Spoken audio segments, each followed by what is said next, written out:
Okay, the back three problems of the Conic Worksheet. The first one, again, we saw in class that was 2x squared and a 2y squared on the same side of the equal sign. Since they're the same, you know that it's a circle. So we group the x squared and the x term together, factor it out at 2. The y squared didn't have any y, so we didn't have to factor anything out there. You just leave it as 2y squared. We got the plus 7 over to the other side, so we subtracted 7 to get minus 7. All right, then we took half of 4, which is 2, squared, added it. What did we really add? We really added 8, so I had to add 8 on this side.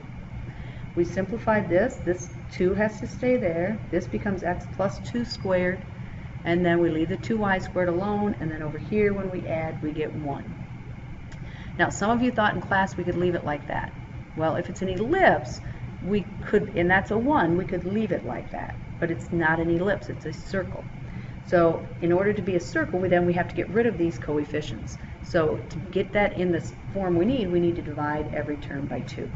So that became x plus 2 squared. This became y squared. And 1 divided by 2 is just 1/2. So what does that tell me? It tells me the center is at -2, 0, because there's nothing here added to the y. So -2, 0 is the center. So I graph the center. The radius is the square root of this. Remember, our equation says that that's r squared. So r is the square root of 1/2, and I just wrote that as the square root of 1 over the square root of 2. I rationalized the denominator. You do not have to do that. You can leave it as the square root of 1/2. But I just wanted to show you that if you had to give me the exact answer, you would get the square root of 2 over 2. And either way, any way you put that in your calculator, you still should get approximately 0.7. So that means from -2, 0, I'm going to go about 0.7 units in each direction to get that value. All right, so I don't need to really see exact answers here as long as you show me the center and you show me what the radius is. And again, it doesn't have to be an exact form, but you probably will have to estimate what it is if it doesn't go out nicely so that you can kind of draw your circle in. Okay, so that's circles. The next one, again, when we looked at it in class, we decided it was a parabola because we only had one squared term. So again, you want to get your squared terms on this one side of the equal sign. So I did that and factored out a 4.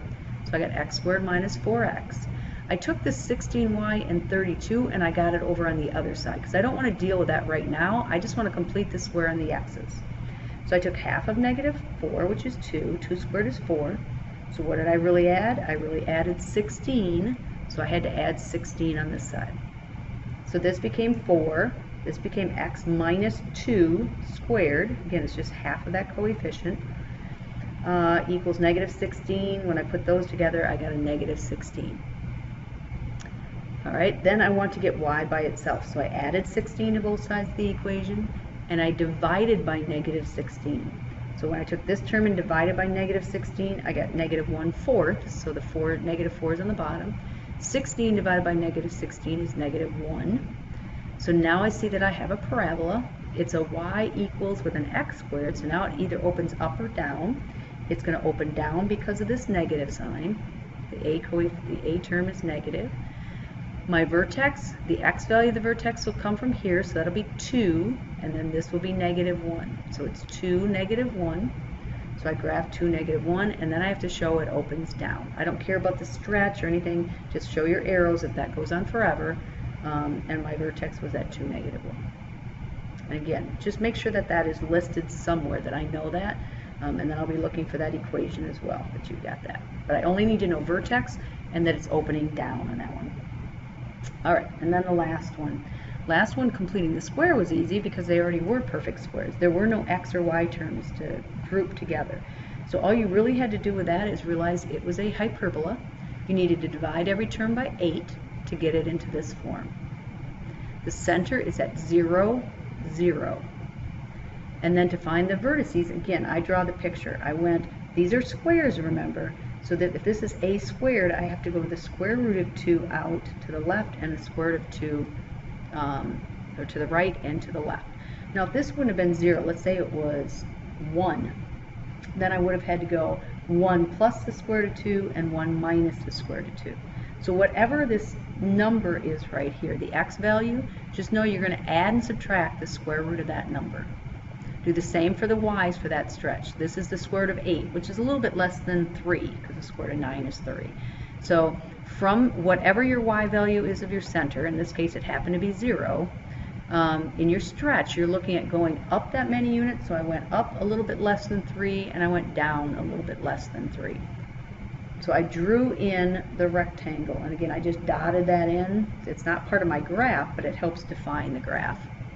And then from there I drew in my asymptote lines, and again, dot those in. Those are not part of the graph, but they are going to help define the graph. So again, you either can memorize that if x squared comes first, it's going to open left and right, or you can try plugging some numbers in if you forget. So when I look at that, I think, okay, I can't let this value be 0, because if it is, I get a negative.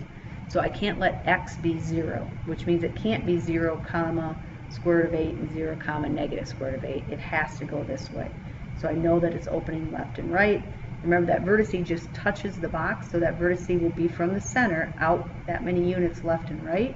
So it'll be at 0, or negative radical 2, comma, 0, and it'll be positive radical 2, comma, 0.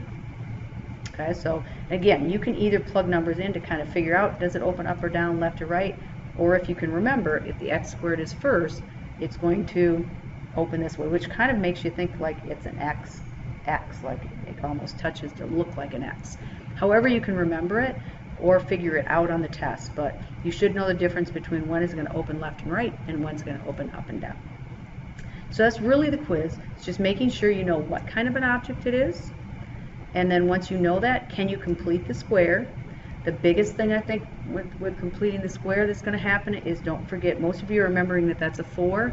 Don't forget that if there's a coefficient out there, you have to make sure you multiply that. That's probably one of the common mistakes. The other common mistake is probably when you have a minus sign. Don't forget, like whatever I put there, if I put a +1 and that's a -4, if I add a -4, I have to do the same thing over here. So be careful of the plus and minus signs. And then really, once you get it into the form, you need to be able to, if it's an ellipse, give me the center and the 4 vertices. You've got an x stretch from the center and a y stretch from the center. If it's a hyperbola, you should be able to give me the center, and then again from the center, you'll still do the x stretch and the y stretch. Be careful that whatever's under the x is the x and whatever's under the y is the y. Don't forget, these are always squares, so you have to take the square root of that to figure out that stretch. But with a hyperbola, you make the box. The diagonals will give you the asymptote lines, and then you just have to decide if it opens up or down. And again, the asymptote lines kind of guide it, and then that vertice is right on the box.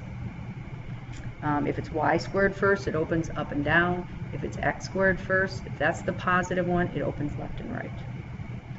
And then parabolas, all I really need from parabolas is the vertex, and then the picture will tell me if it opens up or down. Remember, if it's an x with a y squared, it's going to open left or right. This number tells you if it's right. If it's positive, it's right. If it's negative, it's left. Or if you have the ones that it was a y equals an x squared, now the coefficient in front of there tells you up or down, and if it's negative, it opens down. Be careful. Any of these, make sure that you're looking, the x, whatever's with the x has to go with the x. Whatever's with the y, or in this case the parabola, that isn't with the x, that has to go with the y, is there.